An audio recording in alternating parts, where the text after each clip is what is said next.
Então, Lucas capítulo 20, no verso 20 a 40, todos encontraram aí? Sim? Assim diz a palavra de Deus. Alguns dos saduceus, que dizem que não há ressurreição, aproximaram-se de Jesus com a seguinte questão: Mestre, disseram eles, Moisés nos deixou escrito que se o irmão de um homem morrer e deixar a mulher sem filhos, este deverá casar-se com a viúva e ter filhos para o seu irmão. Havia 7 irmãos. O primeiro casou-se e morreu sem deixar filhos. O segundo e o terceiro, e depois também os outros, casaram-se com ela. E morreram os 7 sucessivamente, sem deixar filhos. Finalmente, morreu também a mulher. Na ressurreição, de quem ela será esposa, visto que os 7 foram casados com ela? Jesus respondeu: Os filhos desta era casam-se e são dados em casamento, mas os que forem considerados dignos de tomar parte na era que há de vir e na ressurreição dos mortos, não se casarão, nem serão dados em casamento, e não podem mais morrer, pois são como os anjos. São filhos de Deus, visto que são filhos da ressurreição. E que os mortos ressuscitam, já Moisés mostrou no relato da sarça, quando ao Senhor ele chama Deus de Abraão, Deus de Isaque e Deus de Jacó. Ele não é Deus de mortos, mas de vivos, pois para ele todos vivem. Alguns dos mestres da lei disseram: Respondeste bem, mestre. E ninguém mais ousava fazer-lhes perguntas. Vamos orar ao Senhor, baixe sua cabeça. Deus, fala conosco através dessa pregação. Enche os nossos corações com as tuas verdades, ó Deus. Nos concede vigor, ó Deus, através, ó Pai, da tua santa e preciosa palavra. Anima o teu povo e nos ajuda, ó Deus, a estarmos com a nossa mente e nosso coração, ó Deus, voltados tão somente para aprendermos, ó Deus, sobre o Senhor. Essa é a minha oração, em nome de Jesus. Amém. Para a gente falar sobre esse tema da ressurreição, primeiro nós temos que entender um pouco o contexto. E para os irmãos que estão nos visitando nessa noite, nós já temos há aproximadamente 2 ou 3 anos exposto aqui pregações no livro de Lucas. Final do capítulo 18, 19 e 20, trata sucessivamente de embates onde Jesus precisa responder alguns questionamentos de grupos diversos. E eu acredito que essa introdução, ela inclusive cabe muito bem para uma introdução naquilo que nós pretendemos conversar e meditar no próximo sábado, quando a liderança, Deus permitindo, se encontrar. Em tese, a chamada cristã, ela é uma chamada perigosa, eu diria até uma chamada perigosíssima. Porque nós estamos a todo instante diante de embates, tal qual Jesus enfrenta nesse contexto e em contextos anteriores e em contextos que irão se suceder mais à frente. A vida cristã, ela em tese, ela é marcada por esses embates. E uma das nossas grandes falhas é porque é revestido por um pensamento, tomados por um pensamento progressista, a gente acredita que em alguma fase da nossa vida, nós encontraremos aqui nessa realidade com a paz plena. Mas isso é uma grande mentira, porque nós vivemos, caminhamos diariamente em guerra. É uma chamada perigosa porque estamos incessantemente rodeados de guerra. A vida é uma guerra em si. E você quer o exemplo? É uma guerra pelo nosso próprio coração. É uma guerra pela fé. É uma guerra pelos nossos próprios corpos diante de uma cultura tão devassa. é uma guerra no nosso trabalho, é uma guerra em casa. Eu, enquanto meditava nessa pregação, eu lembrava dos votos que eu fiz de casamento com a Thaís, aqui mesmo nessa igreja, e aqui mesmo nesse altar. E eu lembro como os nossos olhos brilhavam, eu lembro dos votos que eu fiz, eu tenho eles guardados na minha casa. E eu lembro que naquele dia, aquele momento, tudo era paz, tudo era belo, tudo era bom, tudo era bonito. Mas quando se passa o período de casamento, a gente começa a encontrar as divergências, os desencontros, e a gente percebe que a gente enfrenta uma espécie, muitas vezes, de tensão, e levando em consideração, colocando muitas aspas, é também um ambiente de guerra, porque você está diante do diferente, de alguém que tem uma outra cultura, e ali nós precisamos ter jogo de cintura para lidar com aquela questão, a tal ponto que nem no casamento nós temos paz plena, não é verdade? Com os nossos filhos, né? Às vezes você diz assim, olha, você não vai para aquele evento, ele fica emburrado com você e acha que você é a pior pessoa do mundo. Até chegar o dia dos pais e das mães, que eles fazem aquelas cartinhas, compra aquele presente, aquele cinto, diz para o pai e a mãe, nós te amamos, e sem você eu não sou nada nessa vida. Não é assim? É guerra a todo instante. Nós enfrentamos guerra porque nós militamos até também para nos mantermos firmes, equilibrados diante do Senhor. Lutamos, guerreamos para mantermos a nossa fé, o nosso coração diante de Cristo Jesus. A tal ponto que esperarmos paz plena nessa vida, nessa peregrinação, não passa tão somente de uma utopia. É guerra a todo instante. E eu chamo de chamada perigosa, principalmente para aqueles que lideram ou anseiam liderança no seio da igreja, porque nem Jesus foi isento desses embates, dessas guerras. Um autor diria, tensões por fora, temores por dentro. Diariamente, suspeitamos dos outros e suspeitamos de nós mesmos. Suspeitamos que somos capazes, logo guerreamos uma vez mais, não com outrem, mas conosco mesmo. Tensão, guerra. E eu falo disso porque eu tentei primeiro, a priori, eu tentei imaginar esse texto, primeiramente da perspectiva dos saduceus, do grupo em si. E nós vamos falar um pouco deles aqui. E em seguida eu vi também que era importante olhar para Jesus. Olhar para como ele lida com o embate. E para mim é fantástico. Olhar depois do que nós sabemos, que ele já vem de um contexto de sucessivas respostas a perguntas capciosas. A perguntas que estão a todo instante tentando pegar a Jesus no contrapé. Tentando a todo instante dar-lhe uma rasteira em Jesus. Imagina para ele ter que lidar com essas tensões, com esses embates. Eu tenho a plena certeza que Jesus tirou todas elas de letra, mas eu também tenho a plena convicção de que você talvez não teria tanto capricho, tanta destreza ou tanta habilidade para lidar com ela. E é por isso que a todo instante nós temos guerra de todos os lados.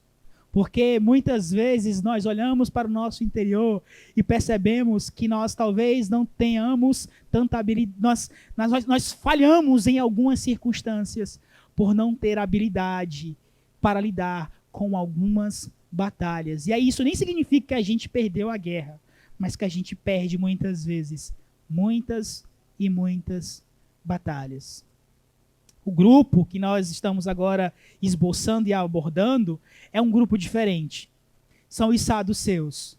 Pouco nós vimos embate com os saduceus, porque o que percebe-se é que Jesus é de um posicionamento. Existiam duas correntes no primeiro século ali na Palestina: os fariseus e os saduceus. E é muito provável que a posição de Jesus era mais voltada para os fariseus. Não é à toa que nós vemos tantos embates com eles, porque ele estava diariamente envolvido em programações onde os fariseus estavam.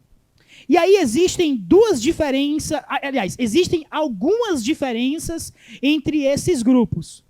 Os fariseus acreditavam na soberania de Deus. Os saduceus acreditavam no livre-arbítrio. Pasmem vocês. Eles acreditavam nisso. Os fariseus acreditavam, tal como a gente, em anjos e demônios. Os saduceus acreditavam que nada disso existiam. E aí você vai perguntar, mas pastor, por que eles não acreditavam? Porque, primeiro, os fariseus acreditavam no ensino da Torá, mas também acreditavam no ensino oral. Os saduceus só acreditavam na Torá. E logo, quando você prescruta ali o Antigo Testamento, você não vê essas descrições de anjos e demônios ou coisas desse tipo na Torá. Logo, eles não acreditavam nisso. Enquanto os fariseus acreditavam na ressurreição, os saduceus desconsideravam qualquer possibilidade de uma existência vindoura. Eles não acreditavam na vida pós-morte, logo, eles não acreditavam em ressurreição. E esse é o ponto nessa noite. E esse é o ponto crucial nessa noite. E eu quero que vocês percebam como eles são ardilosos, como eles são sutis, como os filhos das trevas são diligentes no quesito preparar armadilhas. No verso 27, nós começamos com a temática dessa pregação. O tema central é a ressurreição. O verso 27 informa que alguns dos saduceus que não acreditam em ressurreição prepararam uma proposição para pegar a Jesus. Eles criaram um contexto. Eles criaram uma situação para tentar pegar a Jesus. Nós ficamos sabendo, no verso 28 ao verso 33, como é a proposição, o questionamento, a questão a ser resolvida. E eles criam um caso. O caso é que uma mulher casara com os 7 irmãos e não deu filho de nenhum, em seguida ela morre, e aí a pergunta deles é, quem vai casar, quem terá a honra de assumir o casamento com essa mulher? Primeira coisa que eu preciso deixar claro aqui, nessa sucessão de casamentos com irmãos da mesma família, é a lei do levirato. E essa lei, ela começa a ser descrita em especial em Gênesis capítulo 38, e ela é descrita ali do verso 8 em diante, onde o nome é Er mesmo, tá? Er casa-se com Tamar. Er morre, não tem filhos com Tamar, e Onã vai dar a sucessão de filhos de Er. Ele acha que não deveria dar a sucessão de filhos do seu irmão, e ele começa a fazer o que não poderia fazer. Logo em seguida ele morre, e aí nós temos um outro desdobramento, mas ali nós encontramos a aplicação da lei do levirato. Vocês vão lembrar também de Ruth, quando ela precisa da sucessão dos filhos de Elimeleque, e quando ela volta para ajudar, ela precisa casar com alguém da linhagem daquela família. Tanto é verdade que Boaz precisa ir até um líder religioso ali, um sacerdote daquela época, para poder casar-se com Ruth. E todo esse contexto, eu quero que vocês entendam, é para que os judeus não casassem com pessoas de outros povos, não casassem com gentios. A lei do levirato trazia consigo essa conotação de manutenção étnica. Era poder manter a linhagem judaica pura e coisas desse tipo. Os saduceus lançam mão desse argumento. Os saduceus aproveitam essa questão e formulam uma proposição para pegar a Jesus. E a primeira pergunta, quando nós chegarmos nesse texto, do verso 28 ao 33, é perguntarmos se esse exemplo é verdadeiro ou possível. Vocês fazem perguntas ao texto? Parte da nossa compreensão é falida quando nós lemos a palavra de Deus, porque nós temos a mania de já ir para as coisas com... Eu sei que isso é impossível não acontecer, mas tem gente que faz demais. Já ir para um texto com as suas próprias pressuposições. Quando nós vamos ler uma obra, o que quer que seja, uma frase, o nosso problema é que a gente já quer chegar na frase com as nossas pressuposições e colocar lá dentro do texto aquilo que nós acreditamos como ideologia ou coisas desse tipo. E é aí onde nós falhamos miseravelmente. Um dos nossos deveres enquanto intérpretes da palavra de Deus é fazermos perguntas sinceras ao texto. E diante desse exemplo, é muito provável que esses saduceus retiraram essa proposição de um livro apócrifo, o livro de Tobias. Então eles retiram essa proposição para tentar pegar a Jesus, e é interessante, porque o ponto não são os 7 maridos. O ponto não é a lei do levirato. O ponto não é em si se vão casar, ou se dá em casamento na ressurreição. O ponto central é a ressurreição. Porque a mentira, a heresia, ela não chega dizendo para você: oi, boa noite, eu sou a mentira. Toda mentira, toda heresia precisa de um fundo de verdade. Oxi, se você já sabe que é mentira, como é que você vai duvidar? Como é que você vai questionar? Você olha e diz: pronto, é uma mentira. Não. O mentiroso, o mau caráter, o herege sempre precisa de um pedaço da verdade. Sempre aprendam isso. Existe um teólogo que diz assim: olha, as heresias nunca mudam, só muda a roupagem. Eles só mudam a vestimenta. Se no passado se usava um estilo mais rudimentar, um tanto quanto formal, pronto, eles agora se ajustam e usam um estilo mais contemporâneo. Mas é sempre a mesma coisa. A proposição dos saduceus parece verdade. Parece que tem um fundamento no livro de Tobias. Mas o ponto deles é pegar Jesus no contrapé. É pegar Jesus no quesito da ressurreição. E como nós brincamos, logo Jesus, mano.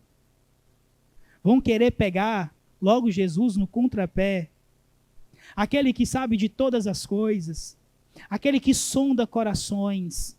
Aquele que cura o enfermo, que ressuscita o morto como Lázaro e o filho da viúva de Naim. Aquele que acalma a tempestade. Aquele que diz como vai ser a sua morte. Sofre antecipadamente, mas concretiza aquilo que ele mesmo profetizara aos seus discípulos. Logo ele. E aí, como diriam os nossos antepassados, né? Para cima de Monra, só os Thunder. Para cima de Jesus. A resposta é fantástica, é profunda, é teológica, tem base bíblica. E é aí onde Jesus me fascina. É aí que eu percebo o quanto eu estou distante do Senhor Jesus Cristo. O quanto eu careço da profundidade, da comunhão de Jesus com o Pai. É aí, enquanto líderes, que nós percebemos que a nossa chamada é não somente perigosa, mas ela é em si quase uma missão impossível. Porque quando nós lidamos, quando nós olhamos para como Jesus lida com as adversidades, nós olhamos para nós mesmos dizendo assim, tadinho de nós. Estamos distantes. Estamos muito longe. Jesus vai começar respondendo a seguinte coisa. Primeira coisa, os filhos desta era casam-se e se dão em casamento. Mas os que forem considerados dignos de tomar parte na era que há de vir e na ressurreição dos mortos, não se casarão nem serão dados em casamento. A resposta já está aqui. Jesus não poderia negar a importância da lei do levirato e do casamento. Mas ele instrui aos seus oponentes, dizendo assim, olha, na era que há de vir, isso não é uma continuidade. Isso não é um loop infinito, onde nós trabalhamos arduamente aqui, nos capacitamos para nos tornarmos, sei lá, governantes de um Estado, para a gente manter esse título quando nós chegarmos na era vindoura. Na era vindoura. E nem tampouco nós casamos aqui e simplesmente fazemos questão de manter somente os nossos matrimônios aqui para a gente chegar lá e dizer assim, pronto, agora nós chegamos aqui e vamos continuar aproveitando o nosso casamento. Não.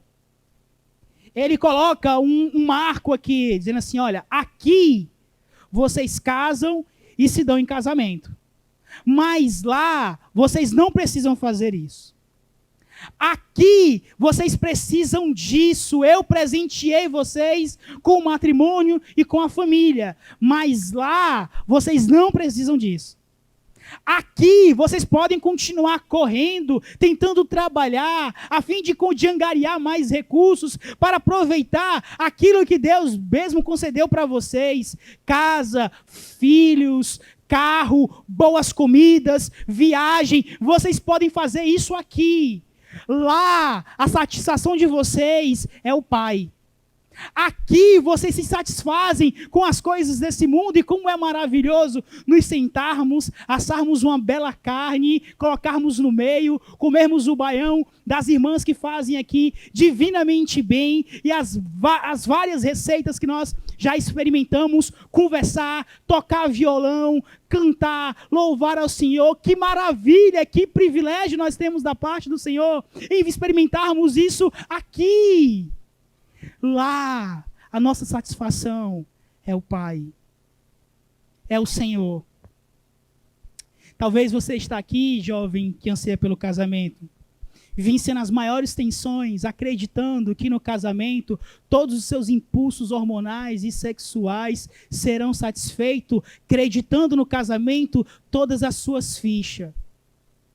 Você vai cometer o maior sacrilégio da sua vida. Porque você precisa estar satisfeito no Pai agora. Lá, tudo que você vai enfrentar, se for continuar mantendo isso no seu coração, é só tristeza. É só briga. É só discussão. Porque você depositou a sua alegria nisso. Somos seres finitos e temos a capacidade de depositar a nossa alegria, a nossa confiança e a nossa esperança em coisas e não no Senhor. Isso é a maior bobeira que nós cometemos nessa vida. É por isso que Jesus diz o seguinte: aqui vocês se dão em casamento, lá não precisa disso. Há um rompimento aqui.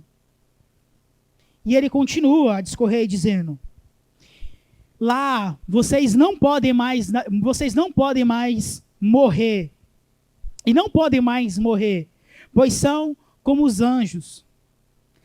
E é aqui que a gente acredita que também, na verdade, aqui é uma base para perceber.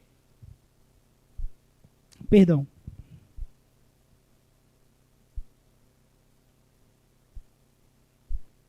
Que Jesus mais se associa com o pensamento dos fariseus, porque ele acredita em anjos, em demônios.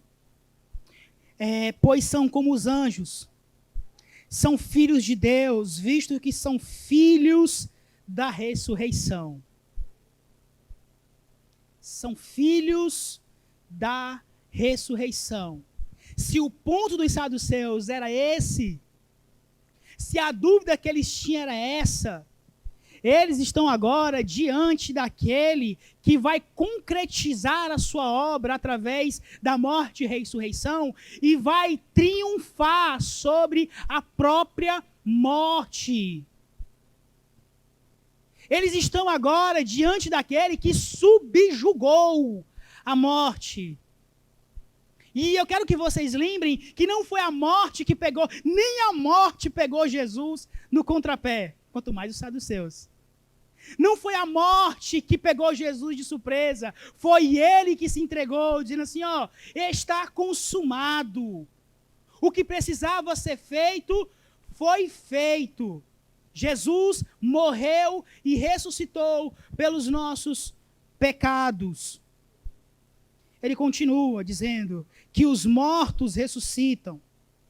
Ele fundamenta o seu argumento dizendo, já Moisés mostrou no relato da sarça, Gênesis capítulo 3, do verso 2 ao verso 6, quando Moisés se encontra com o Senhor na sarça, Deus se reporta a Moisés dizendo o seguinte, quando o Senhor ele chama Deus de Abraão, Deus de Isaque e Deus de Jacó.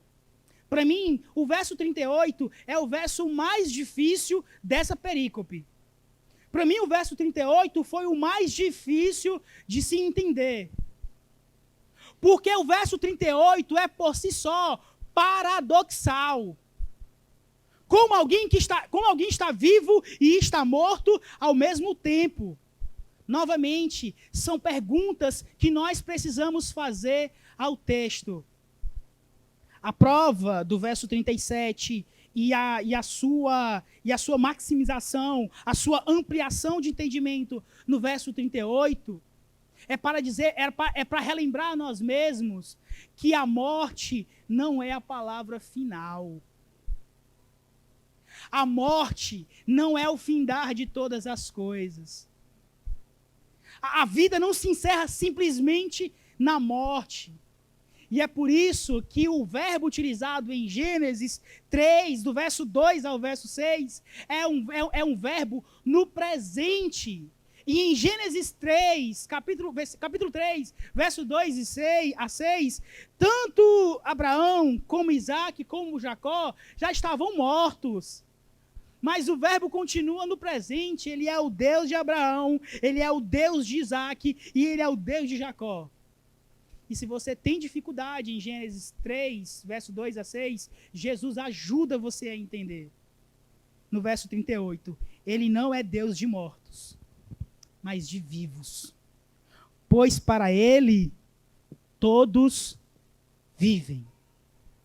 Todos vivem. A morte não é o fim.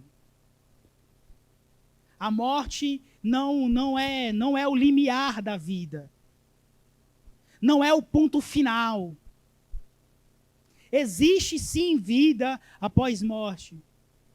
E para que fique claro, Paulo vai nos instruir em Filipenses, no capítulo 2, ele anseiava em estar com Cristo, porque ele sabia que na hora que ele deitasse à sepultura, ele se encontraria, ele tombaria nessa terra, mas ele se encontraria com o Senhor Jesus Cristo.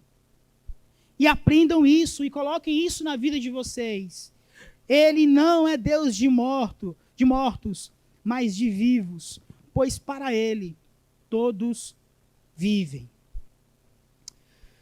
Que privilégio, que maravilha podermos nos depararmos com esse texto tão incrível. Ninguém é aniquilado na morte. Ninguém. A nossa vida não é simplesmente deletada como... Eu já ia dar o exemplo do computador, do Shift Del, né? Quando a gente aperta Shift Del, que deleta tudo, mas ainda existe possibilidade de você encontrar o arquivo quando você dá um Shift Del. A nossa vida não é assim, simplesmente a gente tomba nessa terra e ela acaba. se não há esperança no porvir, se não existe vida após morte, a nossa vida aqui é um saco. A vida aqui não faz sentido.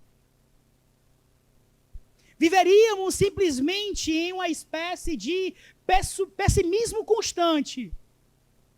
Oxi, faríamos que nem os epicureus. Não, vamos viver a vida aqui do jeito que der.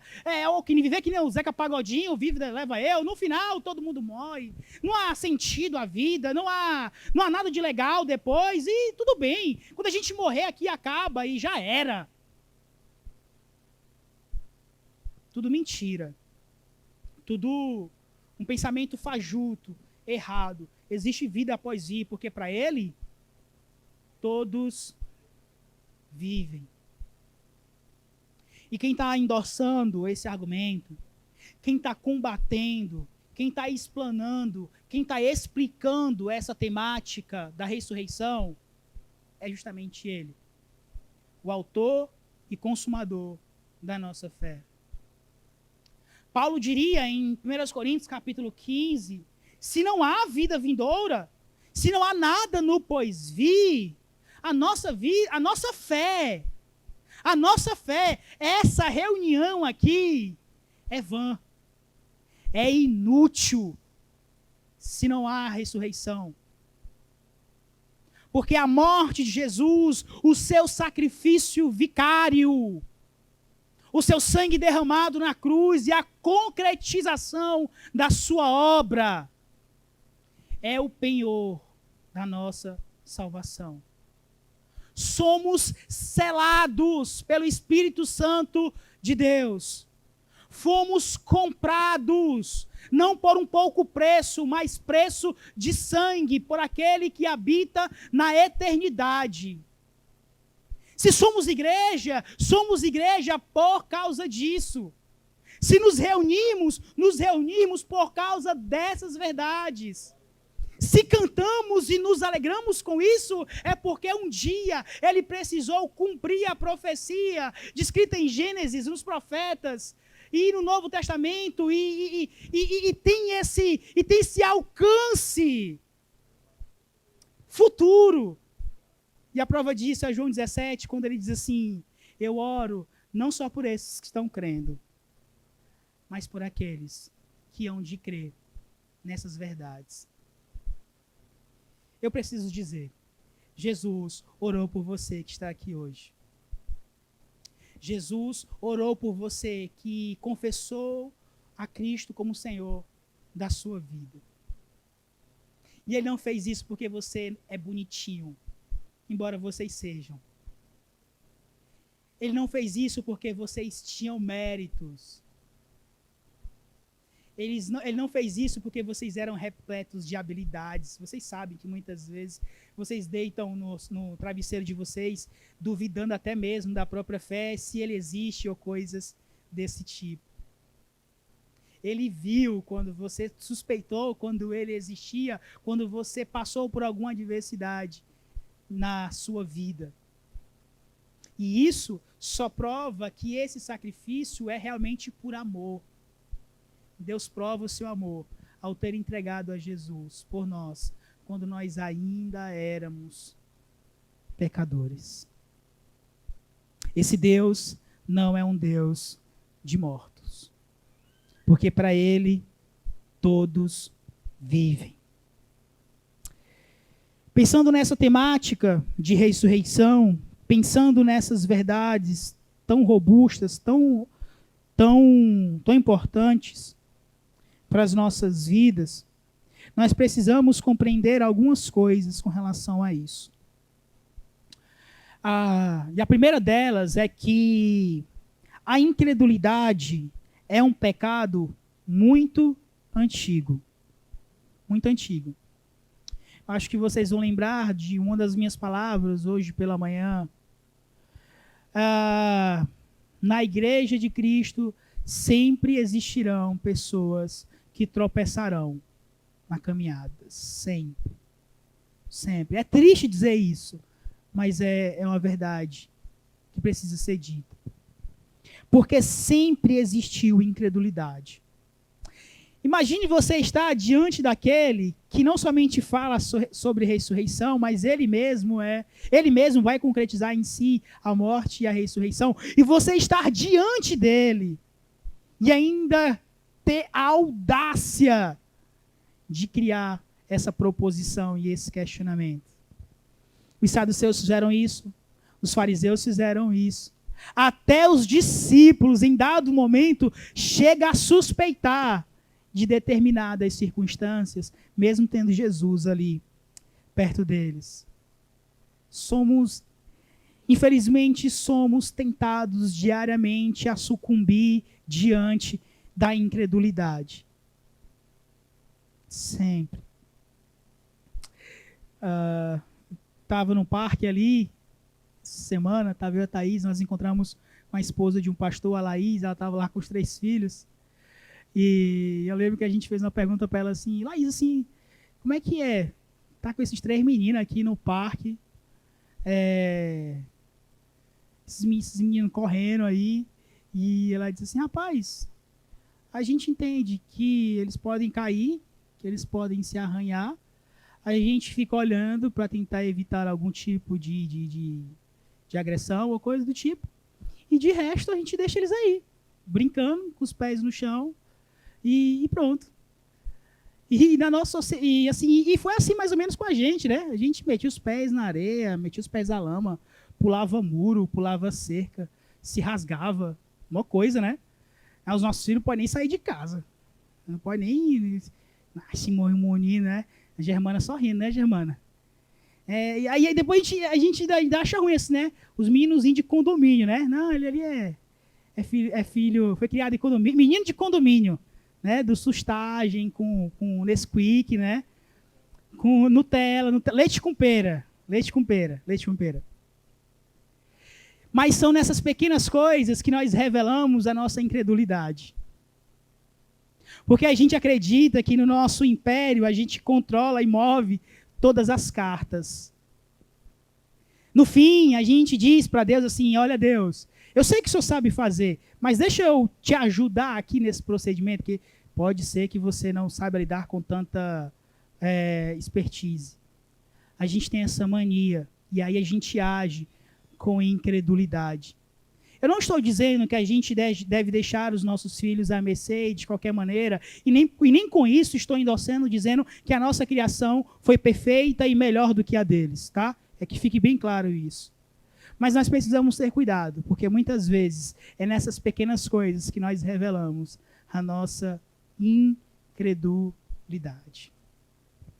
A incredulidade é um pecado muito antigo. Acometeu os saduceus, acometeu os fariseus, acometeu os discípulos e tantos outros. Precisamos ter cuidado com ela. A segunda coisa é que são os argumentos hipotéticos. Eles são a arma preferida dos mentirosos. Os argumentos hipotéticos, com base no nada, é a arma preferida daqueles que tentam se sobrepor ao baluarte da verdade. Argumentos hipotéticos. E se? E se nada? E se nada? É porque eu acho, você não acha nada. Todas as vezes que você for se posicionar e defender uma verdade bíblica, é muito importante que você esteja bem embasado.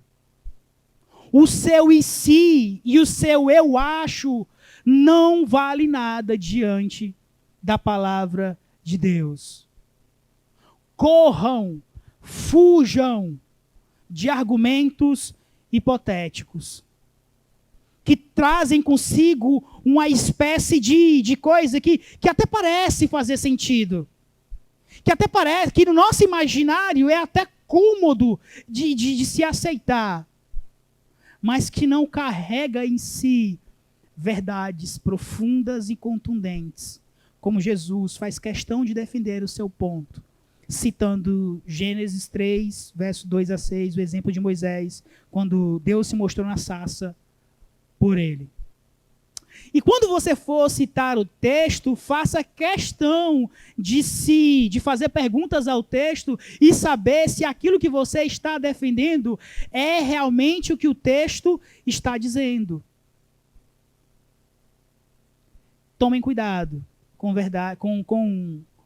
argumentos hipotéticos. Nem Jesus caiu nisso, nem Paulo caiu nesses contos de fábulas, nesses contos e fábulas. Inclusive, ele fala para Timóteo: olha, Timóteo, evita essas genealogias, essas fábulas.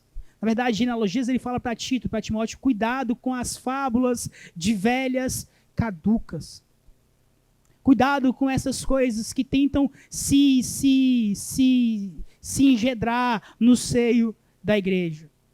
No final, em uma das suas últimas palavras aos presbíteros de Éfeso, em Atos, capítulo 20, quando ele está perto do porto, ele vai partir e vai se despedir daqueles presbíteros, tanto de Éfeso quanto das igrejas que estavam ao seu redor. Ele diz a seguinte coisa: eu estou partindo, mas tenham cuidado, lobos sairão do meio de vocês, tentando conduzir vocês a coisas erradas, trazendo uma linguagem de sabedoria, mas que no fim só leva à perdição.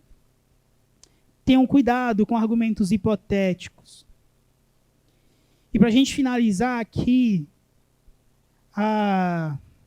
existe, na verdade, a ideia de ressurreição não é uma coisa simplesmente nova, já é antiga.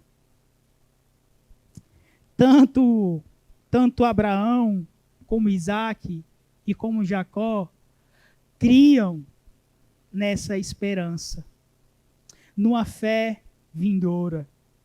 Mas pastor, o senhor está inventando. Abram suas Bíblias em Hebreus 11.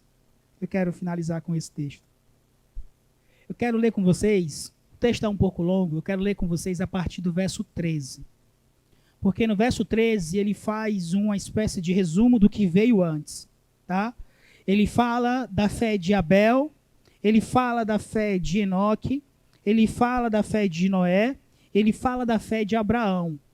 E aí no verso 13 ele diz o seguinte: todos estes viveram pela fé e morreram sem receber o que tinha sido prometido. Viram-no de longe e de longe o saudaram, reconhecendo que eram estrangeiros e peregrinos nessa terra. Verso 17. Pela fé, Abraão, quando Deus o pôs à prova, ofereceu Isaque como sacrifício. Verso 20. Pela fé, Isaque abençoou a Jacó e Esaú com respeito ao futuro deles. Verso 21. Pela fé, Jacó, à beira da morte, abençoou cada um dos filhos de José e adorou a Deus, apoiado na extremidade do seu bordão. Pela fé, José, no fim da vida, fez menção do êxodo dos israelitas do Egito e deu instruções acerca dos seus próprios ossos. Pela fé, Moisés, recém-nascido, foi escondido durante 3 meses por seus pais, pois estes viram que ele não era uma criança comum e não temeram o decreto do rei. Pela fé, Moisés, já adulto, recusou ser chamado filho da filha do faraó, preferindo ser maltratado com o povo de Deus, a desfrutar os prazeres do pecado durante algum tempo. Por amor de Cristo, considerou sua desonra uma riqueza maior do que os tesouros do Egito, porque contemplava a sua recompensa futuro. Pela fé saiu do Egito, não temendo a ira do rei, e perseverou, porque via aquele que é invisível. Pela fé celebrou a Páscoa e fez aspersão do sangue, para que o destruidor não tocasse nos filhos mais velhos dos israelitas. Pela fé, o povo atravessou o Mar Vermelho com uma terra seca, mas quando os egípcios tentaram fazê-lo, morreram afogados. Pela fé caíram os muros de Jericó, depois de serem rodeados durante 7 dias. Pela fé, a prostituta Raabe, por ter acolhido os espiões, não foi morta com os que haviam sido desobedientes. Que mais direi? Não tenho tempo para falar de Gideão, Baraque, Sansão, Jefté, Davi, Samuel e os profetas, os quais pela fé conquistaram reinos, praticaram a justiça, alcançaram o cumprimento de promessa, fecharam a boca de leões, apagaram o poder do fogo e escaparam do fio da espada, da fraqueza, tiraram força, tornaram-se poderosos na batalha e puseram em fuga exércitos estrangeiros. Houve mulheres que pela fé, mulheres, Deus não esqueceu de vocês não, viu? Houve mulheres que pela fé, houve mulheres que pela ressurreição tiveram de volta os seus mortos. Uns foram torturados e recusaram-se ser libertados para poderem alcançar uma ressurreição superior. Outros enfrentaram zombarias e açoites. Outros foram acorrentados e colocados na prisão, apedrejados, cerrados ao meio, postos à prova, mortos a fio de espada. Andaram errantes, vestidos de peles de ovelhas e de cabras, necessitados, afligidos e maltratados. O mundo não era digno deles. Vagaram desertos e montes pelas cavernas e grutas. Todos estes receberam um bom testemunho por meio da fé. No entanto, nenhum deles recebeu o que havia sido prometido.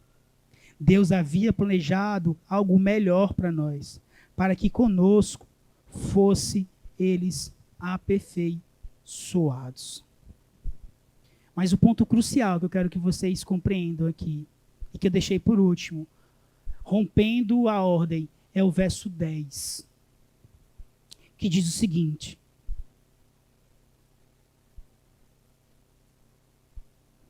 pois ele esperava a cidade que tem alicerces, cujo arquiteto e edificador é Deus. Uma cidade celestial. Todos eles, desde no começo aqui, desde Abel, anseiavam por essa cidade celestial. E é isso que deve inundar os nossos corações. A nossa vida não é vã, a nossa esperança não é vaga, a nossa fé não é inútil. O Deus de vocês não é Deus de mortos, porque para Ele todos vivem. E precisamos continuar depositando a nossa esperança nesse mesmo Deus, em Cristo Jesus, através da confirmação e do selo do Espírito Santo em nosso interior. Que Deus continue abençoando a você.